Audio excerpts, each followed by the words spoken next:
It is Tuesday, November 4th, so of course it is Election Day, and polls are set to open in Rhode Island and Massachusetts at 7 o'clock this morning. They will then close at 8 o'clock tonight. The one exception to that schedule is Block Island. Yes. The polls there open at 9 a.m. Everybody else in Rhode Island, 7 a.m. And before you cast your ballots, there are some things you need to know. You have to bring a valid photo ID with you if you're voting in Rhode Island, and this year in Rhode Island, the Board of Elections has banned bake sales at polling places, and that has some parents upset. NBC 10's Olivia Fecto reports on that.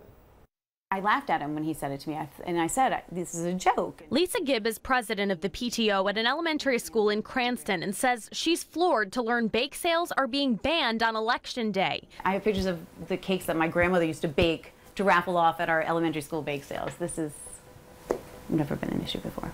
Rhode Island law says it's a felony if someone, quote, willfully hinders the orderly conduct of any election. We want to get them in and out of the precinct as quickly as possible and with no distractions. Rhode Island Board of Elections Executive Director Robert Kando says on Election Day, polling places should be only about voting. The idea, keep things simple and streamlined. Bake sales are not allowed, neither is any other activity.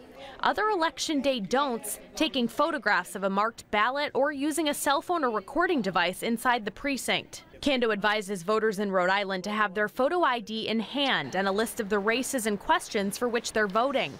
On turnto10.com, we'll direct you to voting resources, including links to the Secretary of State's website, where you can find out where you should vote and what forms of voter ID are acceptable in Rhode Island.